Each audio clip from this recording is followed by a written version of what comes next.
Hi, this is Dr. Pedro Ramirez, Editor-in-Chief of the International Journal of Gynecological Cancer. And today I have the pleasure of having back on the podcast Professor Anna Fagotti, and today we'll also be joined by Matteo Loverro, both at the Policlinico Gemelli in Rome. The reason for the podcast is the title of the article recently published in ESMO Open titled Real World Outcomes of PARP Inhibitor Maintenance in Advanced Ovarian Cancer, a focus on disease patterns and treatment modalities at recurrence. Anna, Matteo, thank you so much for accepting our invitation and welcome to the podcast. Hello, thank you, Pedro, for choosing our article, and it's always our pleasure discussing with you. Thank you. We are so honored. We are so honored to share our experience with you, our work with you. Well, excellent. I really want to thank you once again, and I'm looking forward to this discussion. Obviously, a very relevant and pertinent topic. Lots of questions, and I'll start with you, Anna. On the use of PARP inhibitors, obviously, it's changed the landscape of patients with advanced ovarian cancer and their time to recurrence. Then, with this in mind, what led you and the team at Gemelli to undertake this study, and what was your hypothesis? Yes, have you said that, Pedro, actually, PARP inhibitors have changed the treatment of advanced epithelial ovarian cancer, and of course, the history of the disease and of these patients. So on one side, we observe every day an improved progression-free survival, but on the other side, we also face some new challenges once the patients recur. And we don't have many data about the progression or recurrence after PARP inhibitors. So this is something that we face every day in our tumor board, what to decide, what to do with these patients. And of course, we have many data, but we wanted to understand what's going on in our population. We see so many patients that we really would like to have a clearer approach to them, not to offer the same approach and more standardized. So at the end of the story, we wanted to analyze what was our experience. We wanted to assess the rate of recurrence in this population in the real life. And we also wanted to analyze what we do when these patients recur. And is this feasible? Is this successful? And this was the reason why we decided to review our experience. Excellent. Thank you for that introduction, Anna. And as a follow-up to that, do we have any reason to consider that recurrences after PARP inhibitors are different from recurrences where PARP inhibitor has not been used? So what we know until now is that patients who recur under or after PARP inhibitors are more resistant to platinum. So this is something, so there must be some cross-reaction in this regard. We have data from preclinical models, mainly in the cell culture systems. We don't have many data in vivo, at least we have only retrospective or subgroup analysis in this regard. For example, from the PRIMA study, we know that we have more oligometastatic disease, for example. From the SOLO2, we have reduced sensitivity to platinum-based chemotherapy after PARP inhibitors, although this was at the time of recurrence. And we also have the data from the PAOLA-1, where we know that probably patients recurring during treatment have a different response to subsequent treatment with respect to those who recur after treatment with PARP. So we are going to collect all this information, but we don't know actually how they translate outside the clinical trial, or if we can use this information prospectively to treat our patients. And this is something where everywhere you go, we see and we listen to the same information, but we don't know how to use them. So that's what we know right now. Excellent. So, of course, obviously, then that brings us to what you studied, the real world outcomes. So, Matteo, I'll turn to you, and if you can tell us the methodology of the study and just provide some details on the inclusion criteria for the study. Well, thank you. Our inclusion criteria were intentionally simple and broad. We included all patients with primary advanced epithelial ovarian cancer who received maintenance therapy with PARP inhibitors since their introduction in 2019 until 2022. Patients were treated. Patients that were treated with the combinations of olaparib and bevacizumab were excluded from the study. At the time of recurrence, all cases were reviewed in our institutional multidisciplinary tumor board to determine the most appropriate treatment at the time of recurrence. So we could have delivered surgery or secondary cytoreductive surgery, chemotherapy, or radiotherapy. And then we assessed the disease pattern at the time of recurrence and using the available imaging of the patients. We define oligometastatic disease as the presence of fewer than 5 lesions. We analyzed the disease-free survival results for the whole population, whereas the subgroup of patients who experienced the recurrence, on those, we conducted a logistic regression analysis to identify those that were the clinical or treatment-related factors associated with an oligometastatic recurrence pattern. So, Matteo, before we get into the results, there were a couple of questions from our fellows in the journal about the methodology. And one of them comes from Thomas Bartle at the Medical University of Vienna and Stephanie Gill at the University of Toronto. And they ask, there were various definitions and consensus statements on oligometastatic disease that have been published. Why did you choose the ESTRO definition? Has this definition been validated specifically for ovarian cancer? And why did you choose to dichotomize the number of lesions as less than 5 or greater than 5? Well, thank you. The recognition that patients with solitary or a limited number of metastases tend to have a better prognosis compared to those with the widespread disease has led to the concept of an oligometastatic state. However, the exact number of lesions that define this oligometastatic state varies across different studies and tumor types, ranging generally from 1 to 5, with the cutoffs of 3 or 5 being the most commonly used.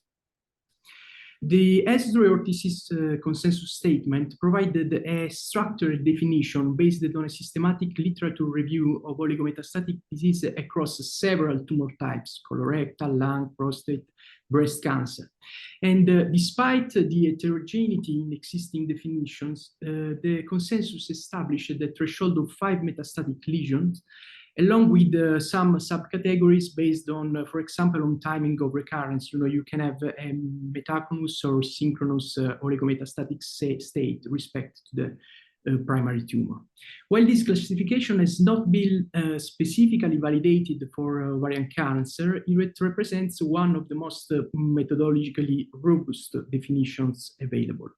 Ovarian cancer, which is the point, that ovarian cancer is characterized by a peculiar pattern of spread, with the peritoneal cavity being the most common site. And this site is biologically and anatomically distinct from nodal or parenchymal metastasis. Currently, the literature lacks sufficient evidence to determine whether the peritoneal cavity can truly be considered an oligometastatic site, even in the presence of only one or few visible lesions. This is due to the absence of compartmentalization like you have in lymph nodes or liver.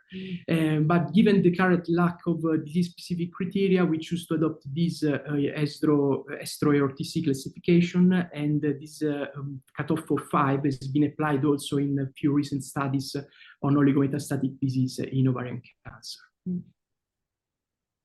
Excellent. So now let's talk about the results of the study. You gathered and identified 373 patients. what are some of the highlights that you like for our audience to have as a takeaway from this study? So let's start from the beginning. The first result that we had was that we have around 10% of platinum-resistant patients. So patients who recur within 6 months from the end of platinum. And this is a little bit lower with what we know in the previous era before PARP inhibitors, where this recurrence rate was about 25%. And now we can discuss, and it's in line more or less with what has been presented by the recent literature from the randomized trials. Now, there is a range varying from 5 to 20%, and I think that this range is very much related, of course, on the population that we analyze. On one side, how the population is BRCA enriched, and on the other side, what type of patients we are including, either, let's say, again, BRCA wild type, or patients with very advanced disease who did not receive complete cytoreduction and so on. So this is the reason why we have such a large range among patients who are considered platinum resistant. On the other side, I would like to say that this might be also like a paradoxic result due to the prolongation of some kind of treatment that at the end of the story works like platinum, more or less, which is the PARP inhibitor itself. Now, the second important data that we found is that we have around 45% of recurrence rate within 3 years, which is also a very good result, because if we remember the oldest data before the PARP inhibitors, we had a recurrence rate at 3 years of more than 70%. So it means that we are able probably either to cure or to prolong this progression-free survival in a very significant way. The third result is that most of these patients had, around 40% had oligometastatic disease, which is also a very good result. So, I mean, probably we are not saying so much more with respect to subgroup analysis from the randomized trial, but this is the real life. I mean, we offered this treatment to many patients who were not included in the trial or could not be included in the trials.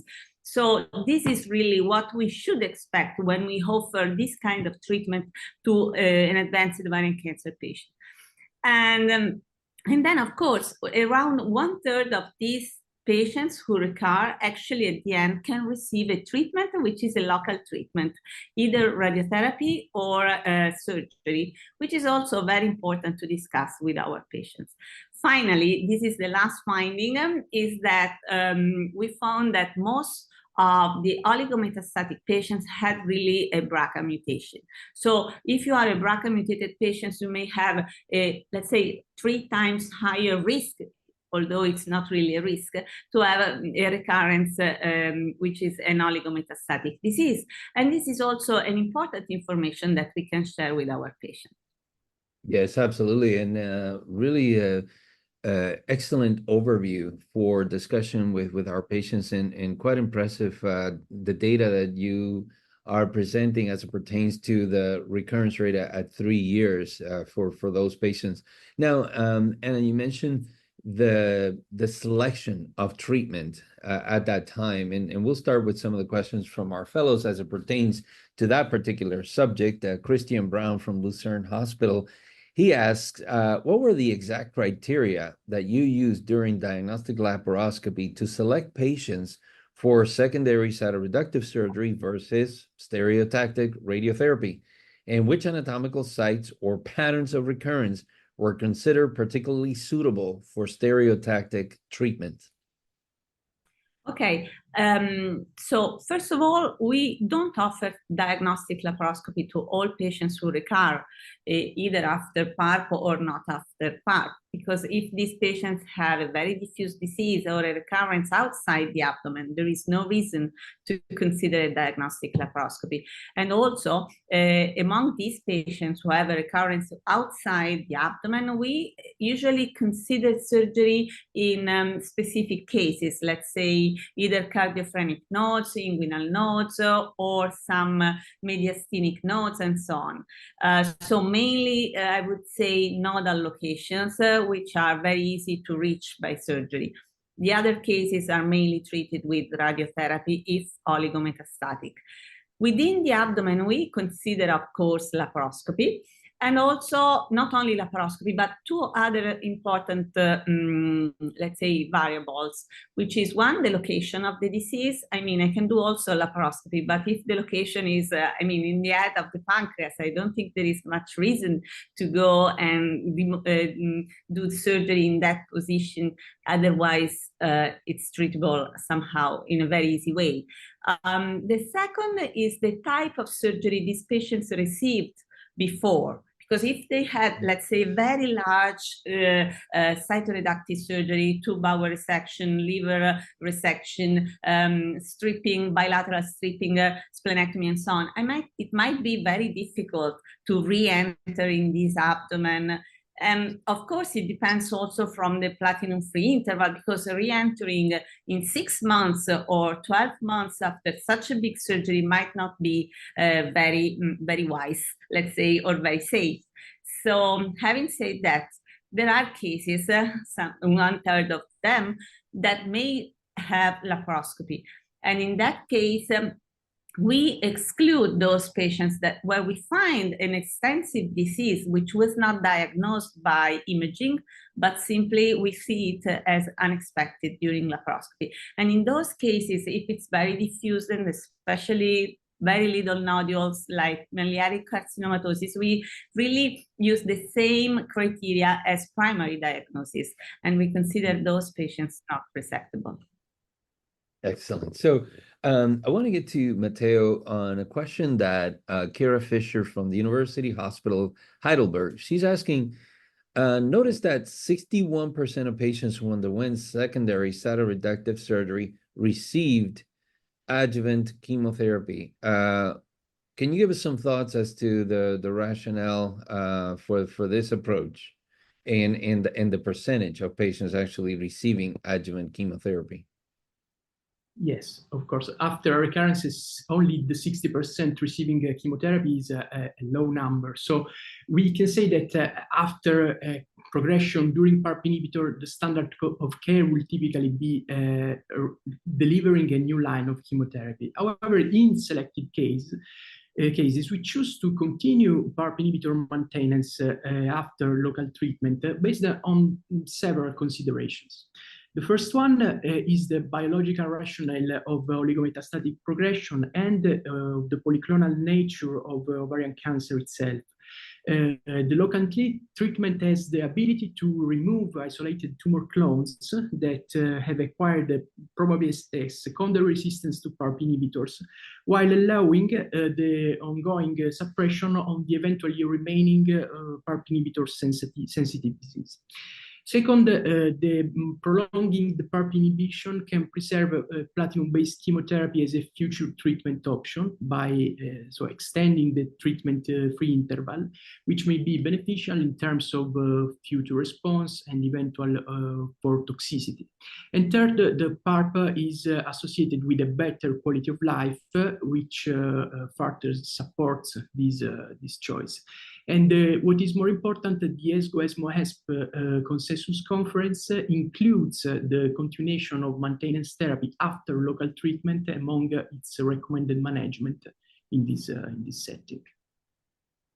So then to that point, I'll go to you, Anna, and Elise Yates, who is here at Houston Methodist.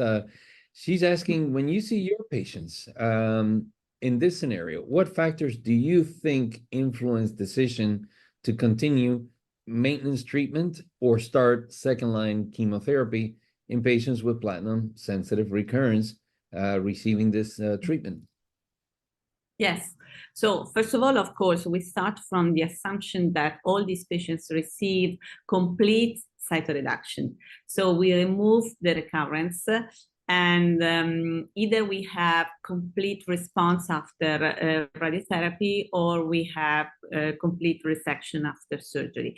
Now, the question is that at least I try to consider each patient is different from the other. So the surgical complexity score and the tumor burden for me is important to consider whether continuing with PARP inhibitors or changing to a second line. And I mean, there is no standardized rule, I would say, but it's the opinion of the physician, I would say. The question is, would we consider this disease as still be controlled by PARP inhibitors alone or not? Or do you consider that this disease has taken a different way and will not be controlled anymore by PARP inhibitors alone? And I must say that I had some cases where I performed secondary cytoreductive surgery, but then I do not suggest these patients to continue with PARP because the surgery was so complicated, was so large that could not be possible to consider continuing PARP in these cases. I'm not sure whether there is, like a standard approach or how we can standardize this. I think it's very difficult. It's more the feeling that you have with your patient. Yes, that's it. Yes, and in a patient-by-patient basis. And of course, obviously, all these patients are often discussed in our multidisciplinary tumor boards as well.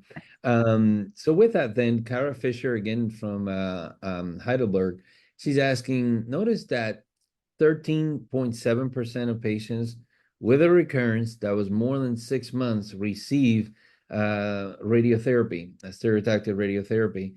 What was the rationale behind this approach? Were these patients included in clinical trials? Yes.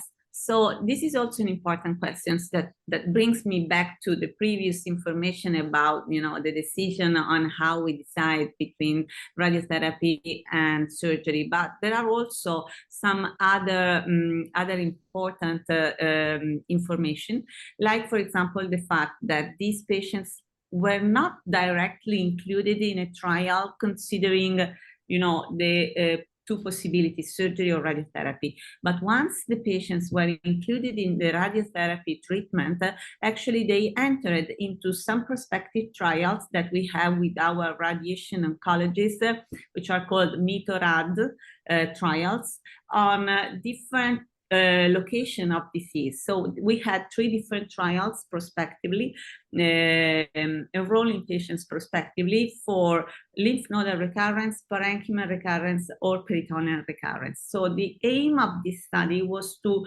show what was the complete response rate when you use a specific radiotherapy dose and scheme, because there was a very large variety among the different groups with the previous trials, or the previous studies, which were not trials, were simply retrospective series. So this was the hypothesis, and actually I think we have already published the data on the lymph nodes and on the parenchymal disease, which were very satisfying in terms of results. And we are going to present now the peritoneal data. So yes, this was how we used what was the approach. And also I must say that if we can choose between surgery and radiotherapy, the first approach for us is always surgery. And the reason is that we always have time for radiotherapy, whereas it's difficult to have the difference, starting with radiotherapy and then going back to the same site, considering surgery is much more difficult and complicated. And also the fact that sometimes we are not sure that what we are treating is really disease, or maybe some other, let's say, inflammatory disease or infectious disease or something else. Whereas if we have the histological report, we are sure what we are doing. Thank you for that. Now, I'm going to go to a question from Julia Gellison at the University of Wisconsin-Madison. And I'll ask you, Matteo, and she's asking, how do you think the increased numbers of patients receiving prolonged PARP inhibitor treatments after recurrence will ultimately impact the long-term outcomes in this population? Well, thank you. We can say that as the use of PARP inhibitors continues to increase, we are going to see a growing population of patients who will relapse while still on treatment. And for selected patients among them with oligometastatic progression, prolonging the PARP inhibition may offer a strategy to delay the need for systemic therapy, as we said. And the benefits of this approach are many, are different. You can maintain the pressure on PARP inhibitor sensitive clones. You can prolong the PARP platinum-free interval, and this approach is almost always well tolerated with relatively low toxicity. But if we think more broadly, this approach may be particularly valuable in a clinical context where emerging data suggests that there is a reduced responsiveness to platinum in post-PARP inhibitor setting, as we see the solo-due sub-analysis before. For example, in this scenario, prolonging the time to further recurrence may provide the patients with a meaningful treatment-free interval before potentially less effective systemic options in the future. However, it's important to emphasize that this strategy is supported at the moment only by retrospective data, and prospective validation obviously will be essential to define long-term outcomes and patient selection criteria. So Matteo, I'll stay with you. And this question comes from another Matteo Marchetti from the University of Padua. And he's asking, in the logistic regression analyses, both BRCA mutation status and platinum-free interval greater than 12 months were associated with oligometastatic recurrence pattern in the univariate analyses. But in the multivariate model, only BRCA mutations remain significant. Do you think the association observed with progression-free interval in the univariate analyses is primarily driven by BRCA status itself, or could there be other underlying explanations for this correlation? Well, thank you. Our results suggest that the effect observed for the PFI may be at least partially confounded by the BRCA status. In the univariate analysis, we observed an association between the longer PFI and oligometastasis. However, when we move to the multivariate analysis and we adjust for potential confounder, the association with the PFI was no longer significant.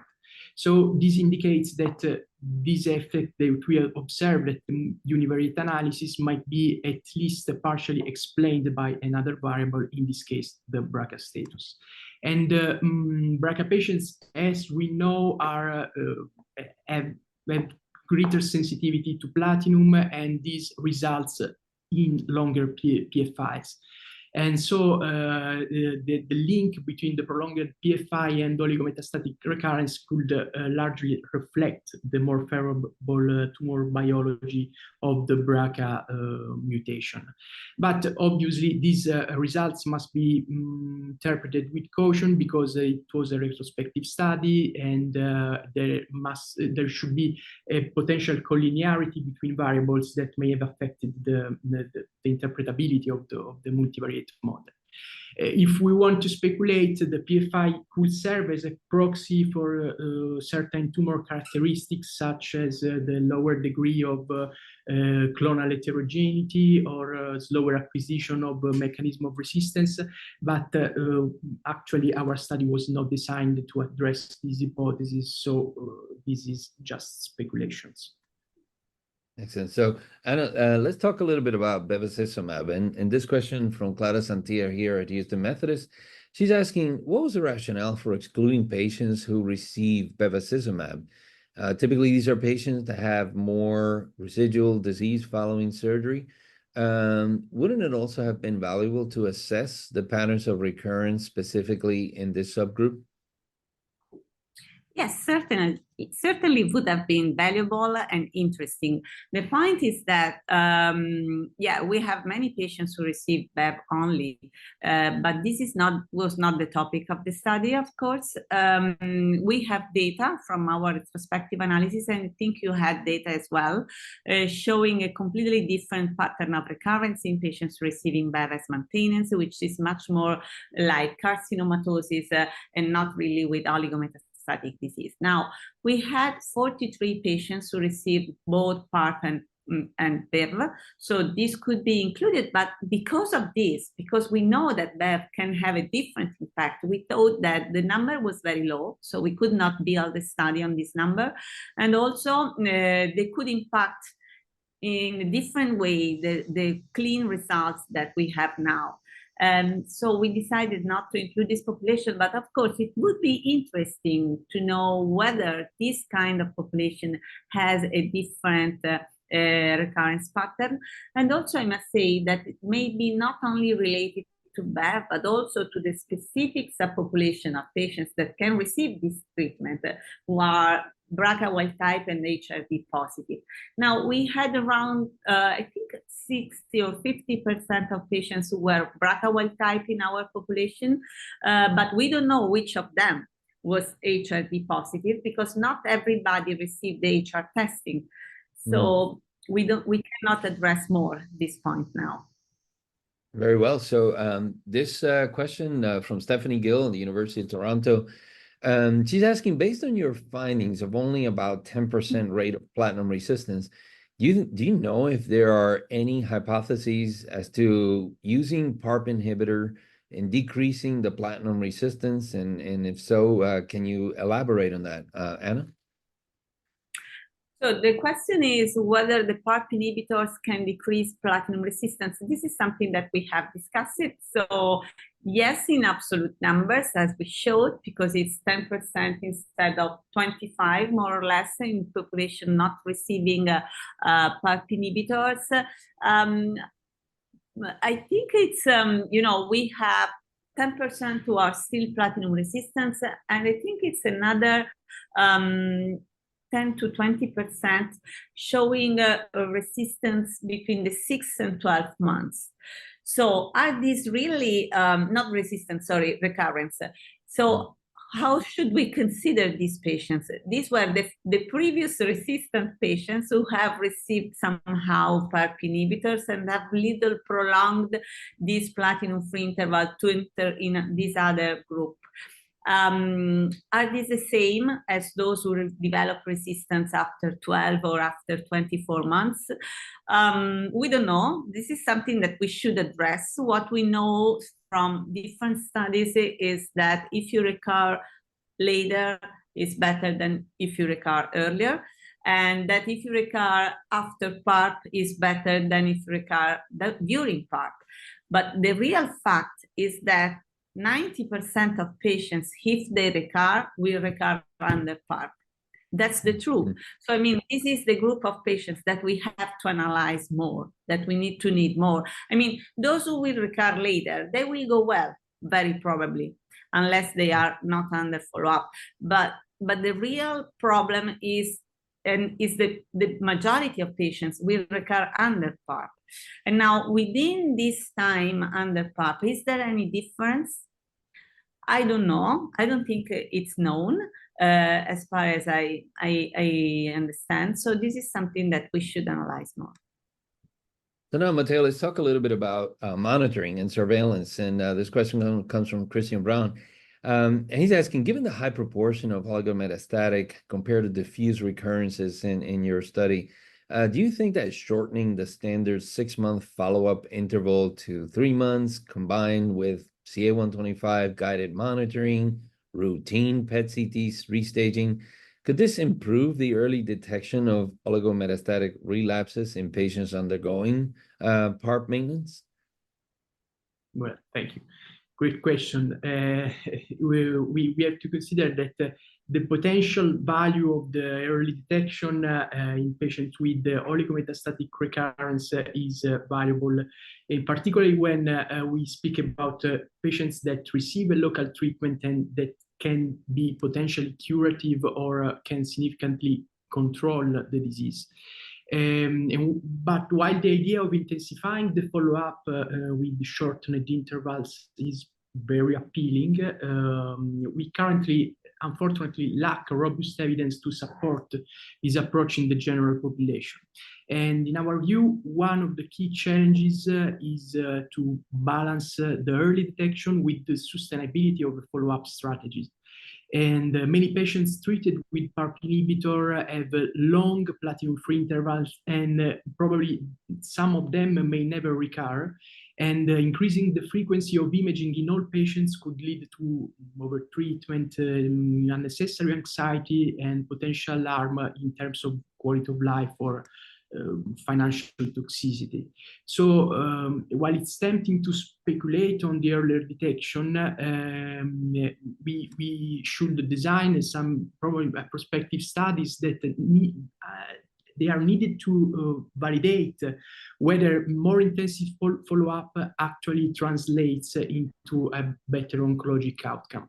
And ideally, we should try to work to identify biomarkers that can be clinical, molecular, radiologic, and that can help to personalize the surveillance and select patients who are most likely to benefit from closer monitoring to identify oligometastatic recurrence. So two additional questions, and this one from Matteo Marchetti, and I'll stay with you, Matteo.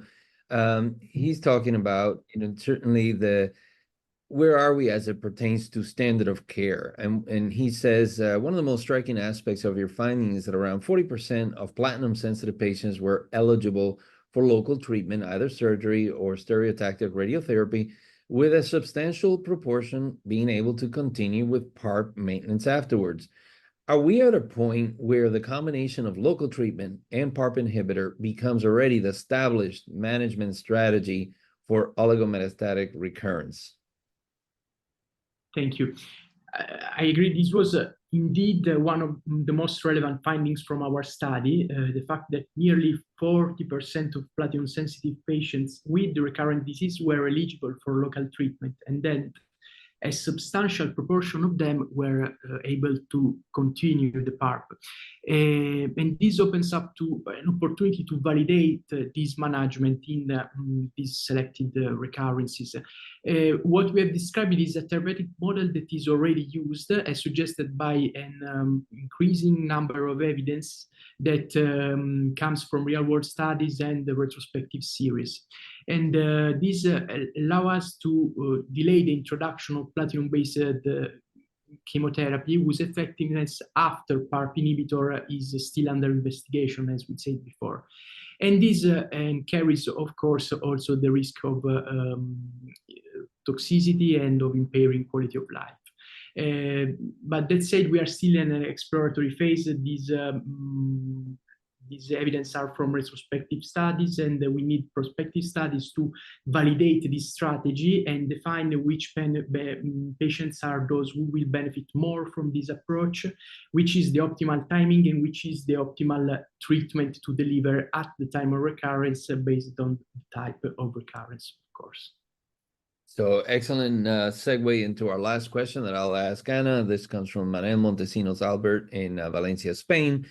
Where do we go from here? What are the unresolved clinical questions surrounding benefit of local treatment for oligometastatic recurrence during PARP inhibitor maintenance? What should be the future trials to address these questions? A very timely question, because we are discussing with our radiation oncologist again, because there is always the discussion, what shall we do with this patient, surgery or radiotherapy? And as I told you, with radiotherapy, we are missing some important information. So at the end of the story, we don't know whether we are treating cancer or not. So one of the proposals from our radiation oncologists is actually to randomize patients with oligometastatic disease between surgery and radiation therapy. So this could be a future trial. There are many others. In my opinion, with the use of radiation therapy, we are over-treating some patients. So anytime we see a lymph node who is lighting, then we consider radiation therapy. And probably we have forgotten that this kind of disease is always very indolent, that we can check and we cannot even treat these patients at all. So I would also consider like a trial where patients are also included in a third arm, especially with lymph nodal metastases, where they don't receive anything less than PARP inhibitors, continuing like this, and that's it. So this is another option also. And yes, I think that we can also have some registries, for example, just registering patients, how we treat these patients, and taking data from the real life without considering the expenses, as you very well know, of any randomized and difficulties of any randomized trial, especially when it comes to surgery. So I think that from this point on, we have many possibilities, and we should keep this opportunity to have more data for the future. Well, I want to thank both of you, Matteo Loverro, Anna Fagotti, for this really exciting and engaging discussion. Always really learned so much from having these discussions with you, particularly Anna as well. We talked about some of these very important topics. I want to again thank you both for accepting our invitation. I want to congratulate all of the co-authors, including the late Professor Giovanni Scambia, who we miss dearly. And once again, looking forward to our next discussion on the IJGC podcast. Thank you. Thank you, everybody. Thanks a lot, and looking forward to meet all people in the IJCS. Bye. Thank you very much. Bye. Bye-bye.